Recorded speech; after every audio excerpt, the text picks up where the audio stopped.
Hello friends, let us start with chapter number 1, that is number system.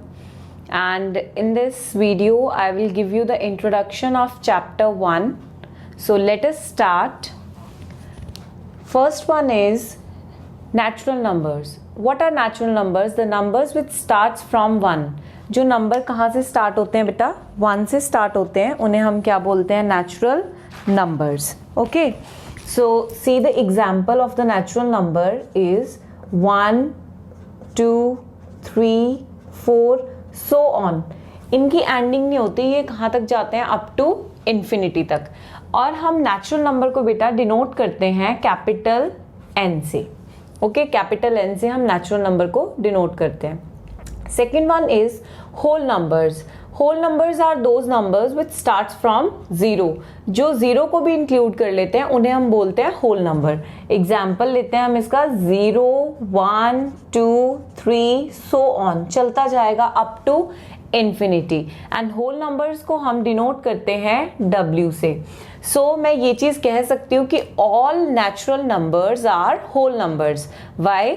Because natural number starts from 1 and ends up to infinity, whereas whole number it just includes 0 also, and all the natural number it includes like 0, 1, 2, 3, 4, so on to infinity. So I can say that all natural numbers are whole numbers. Next, third one is integers. It includes natural numbers and their inverses. देखो example कैसे कि ये natural number भी include करता है और उसके inverse भी. 1, 2, 3, 4, सो ऑन. ठीक है, इसके इनवर्स का मीनिंग होगा -1, -2, -3. इधर भी सो ऑन चलता जाएगा, माइनस इन्फिनिटी तक जाएगा ये. ठीक है, बट एक चीज और ध्यान रखने, इंटीजर्स में हमारे पास 1 एंड -1 के बीच में 0 भी होता है, वो भी इंक्लूडेड होता है. तो मैं कह सकती हूँ कि जो इंटीजर्स हैं वो नेचुरल नंबर और उनके इन्वर्सेस हैं, और साथ में 0 क्या होता है?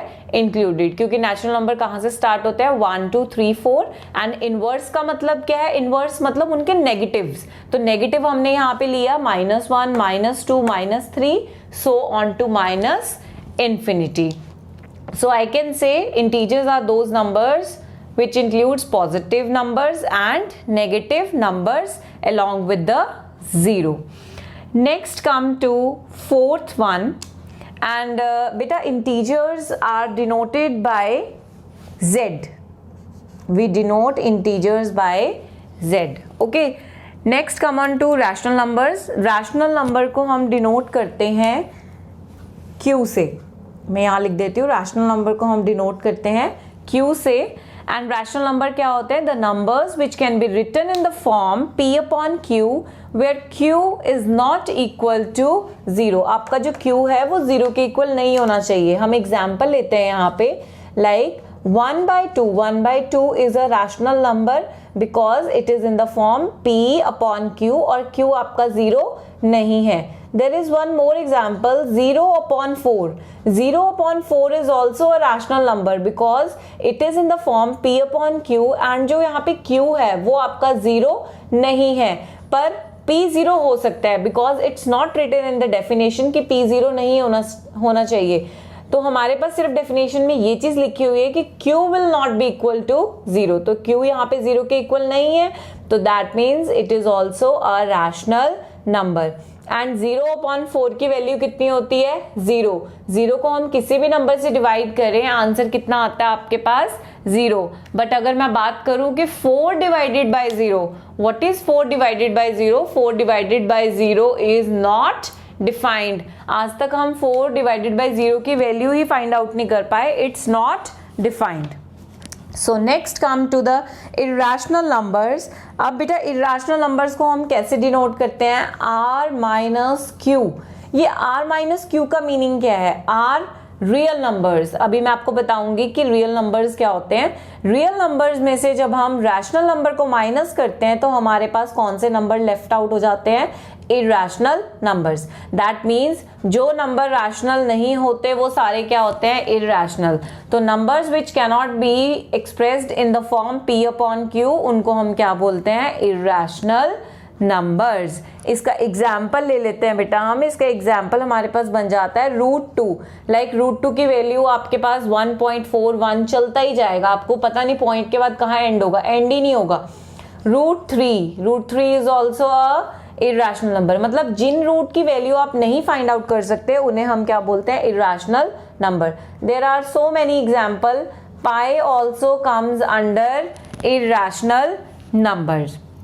So is this clear beta? Now we'll move on to the sixth part, and sixth one is real numbers.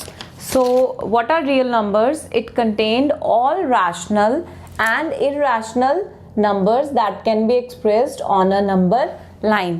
तो बेटा इसमें रियल नंबर्स में हमारे पास सारे के सारे rational number and irrational numbers आ जाते हैं। मतलब जिन नंबर्स को भी हम नंबर लाइन पे ड्रॉ कर सकते हैं, all the numbers come under real numbers. तो मैं कह सकती हूँ कि natural number, whole number, integers, rational numbers, irrational numbers, सारे के सारे क्या होते हैं हमारे पास, रियल नंबर्स। तो इसके एग्जाम्पल्स बहुत सारी बन सकते हैं। इसके एग्जाम्पल 1/2, -1, 0, 1, ये सारे के सारे आपके पास क्या है, रियल नंबर्स। तो मैं कह सकती हूँ कि all natural numbers, all whole numbers, all integers, all rational numbers, all irrational numbers, all are real numbers. And one thing more, all natural numbers, whole numbers and integers are also known as rational number, because हम सारे whole number, natural number, integers को P/Q की form में भी लिख सकते हैं, तो उनको हम क्या बोलते हैं, rational number। लाइक एग्जाम्पल ले लेती हूँ rational number का, कि अगर हमारे पास 1 एक नेचुरल नंबर है तो ये रैशनल नंबर कैसे बना, क्योंकि इसके डिवाइड में क्या होगा, 1, तो 1/1 मतलब P/Q की फॉर्म होगी, तो 1 is a rational number. Okay, so next move on to the seventh one, that is prime numbers. Now what are prime numbers? The numbers which are greater than 1. Prime numbers वो होते हैं जो 1 से greater होते हैं and इनके factors सिर्फ 1 और इटसेल्फ होते हैं। एग्जाम्पल ले लेते हैं हम यहाँ पे, like 2 is a prime number. 2 के क्या क्या फैक्टर्स हैं, एक 1 फैक्टर है और एक 2 इटसेल्फ है, ठीक है, तो 2 फैक्टर है। 3 इज अ प्राइम नंबर, इसका 1 फैक्टर है एंड 3 फैक्टर है। And one thing more, 2 is the only even prime number. बेटा 2 जो है वो सिर्फ एक ही ऐसा इवन प्राइम नंबर है जो है 2, अदरवाइज सारे के सारे प्राइम नंबर्स आपको ऑड मिलेंगे। ओके बेटा, so next 8th one is composite numbers. These numbers having factors more than 2 means the numbers other than prime numbers. जो नंबर प्राइम नंबर नहीं होंगे वो सारे क्या होंगे, कॉम्पोजिट नंबर। लाइक 4 आपके पास इसके फैक्टर्स कितने हैं, 2 से ज्यादा होते हैं ना, इसके फैक्टर्स क्या क्या होते हैं, 1, 2 एंड 4 इटसेल्फ, तो 3 फैक्टर्स आ गए। That means 4 is a composite number. Is this clear beta? Now we'll move on to the next concept, that is decimal expansion of real numbers, and we'll study about its types. So let us start with the first one is terminating decimal. So terminating decimal expansion, in this our remainder becomes 0 after some steps. Terminating decimal expansion वो होता है जिसमें हमारा बेटा reminder जो है वो 0 हो जाता है कुछ स्टेप्स के बाद, ठीक है, 1 step, 2 step, 3 step, 4 step, so on. आपका इसमें रिमाइंडर 0 होगा ही होगा, उसको हम बोलते हैं टर्मिनेटिंग डेसिमल एक्सपेंशन। इसका हम एक एग्जाम्पल ले लेते हैं बेटा। इसका एग्जाम्पल हम लेते हैं लाइक 2/5 इज द एग्जाम्पल, ठीक है। अब मैं जरा डिवाइड करके देखती हूँ 2 को 5 से। मैंने 2 को 5 से डिवाइड किया, जो ऊपर लिखा होता है उसे डिवाइड करेंगे, ठीक है, किससे, 5 से, जो नीचे डिनोमिनेटर में होगा। ये नहीं कि आप बड़ा नंबर देख के 5 बीच में लिख रहे हो और फिर 2 से डिवाइड कर रहे हो, नो, जो न्यूमरेटर में होता है उसे अंदर लिखना है, डिविडेंड है वो आपका, और जो डिनोमिनेटर में है that is your divisor. So divide करते हैं, देखो 2 पहले 5 पे नहीं जाएगा तो हमारे पास क्या बन गया, ये 5 0 0, नीचे कितना आ गया, 2।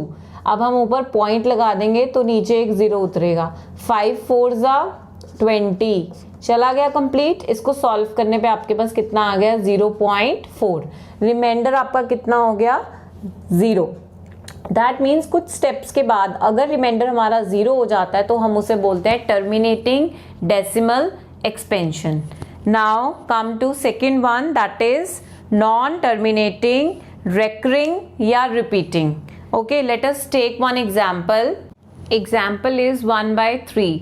अब देखो बेटा, नॉन टर्मिनेटिंग, रेकरिंग, रिपीटिंग में क्या होता है, हमारे पास रिमाइंडर जो है वो कुछ स्टेप्स के बाद ना रिपीट होने लग जाता है, मतलब वो कभी भी 0 नहीं होगा। हमारा जो रिमाइंडर है वो क्या होगा, कुछ स्टेप्स के बाद जो है वो रिमाइंडर हमारा क्या होना लग जाएगा, रिपीट होने लग जाएगा। ठीक है, अब देखते हैं हम जरा।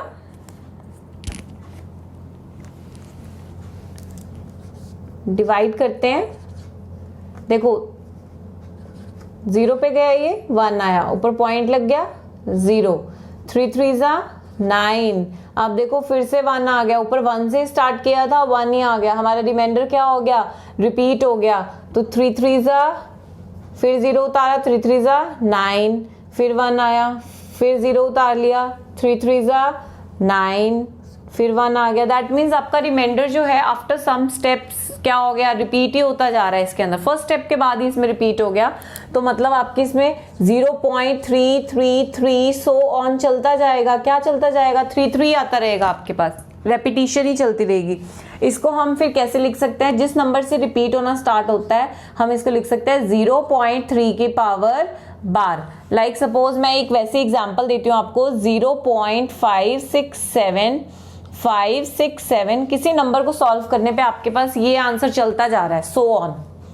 तो आपका देखो 567 फिर 567 आ जाएगा। तो मैं इसको कैसे लिख सकती हूँ, 0.567 पूरे की पावर बार। मतलब जो चीज आपके पास रिपीट हो रही है आपने उसके ऊपर क्या लगा देना है, बार। इज दिस क्लियर बेटा? So next move on to the third one, that is non terminating non recurring. इसमें क्या होता है बेटा, हमारे पास इसमें जो रिमाइंडर है, remainder never becomes 0, never become 0 nor repeating. ना ही 0 होता है ना ही वो रिपीट करता है रिमाइंडर। इसका मैं एग्जांपल ले लेती हूँ। इसके एग्जांपल बेटा √2, √3, pi, these are the examples of non terminating non recurring. एक चीज आपने हमेशा ध्यान रखनी है, जो हमारा नॉन टर्मिनेटिंग नॉन रेकरिंग मतलब नॉन रिपीटिंग, ये हमेशा आपका इरैशनल नंबर्स में होगा। ये हमेशा आपका इरैशनल नंबर्स में होगा। और जो मैंने आपको ऊपर करवाया था, सेकंड वन करवाया था जो मैंने आपको, वो नॉन टर्मिनेटिंग रिपीटिंग या रेकरिंग, वो आपका किस में होगा, वो आपका हमेशा रैशनल नंबर्स में होगा। इज दिस क्लियर बेटा? अब देखो इसको सॉल्व करके देखते हैं। लाइक √2 की वैल्यू निकालते हैं। √2 की वैल्यू क्या कैसे निकलेगी, 2। सबको इसका स्क्वायर रूट आता है, we have studied in the previous class. Now just see here, 2 के बाद पॉइंट लगा, आपने पेयरिंग बना ली 0 0 0 लाइक दिस। ठीक है, तो अब हमने क्या किया, इसका स्क्वायर रूट निकालना स्टार्ट किया। 1 1 1 माइनस किया तो कितना आ गया 1, 1 का डबल कितना हो गया 2, ऊपर से पेयर उतरा 100। अब ये कितने पे जाएगा बेटा, 4 पे। 24 4 कितना होता है आपके पास 96, माइनस किया कितना 4 आया और ऊपर से फिर पेयर उतर गया। फिर आपका आगे फिर डबल होके आ जाएगा। जब आप इसको सॉल्व आंसर निकाल रहे हो इसका 1 पॉइंट, ऊपर भी यहाँ पे क्या लग जाएगा 1.4, सो ऑन चलता जाएगा। मतलब नंबर रिपीट नहीं होंगे इसके अंदर आपके पास। आपकी जो वैल्यू है 4 1 2 3 4 2 3 4 5 6 ऐसे चलता रहेगा। मतलब यहाँ पे कोई भी वैल्यू आपकी रिपीट नहीं होगी। ठीक है, और इसमें रिमाइंडर आपका कभी भी 0 नहीं होता। और पाई इज इक्वल्स टू 22/7। इसको सॉल्व कर लो तो इसमें भी सेम वैसे ही रहेगा, क्योंकि पाई की वैल्यू 22/7 होती है। तो आपके पास नॉन टर्मिनेटिंग नॉन रेकरिंग क्या हो गया, जिसमें रिमाइंडर आपके पास कभी भी 0 नहीं होगा। इज दिस क्लियर बेटा? So now will meet in the next video for exercise 1.1 Till then, wait for the next video. Bye bye.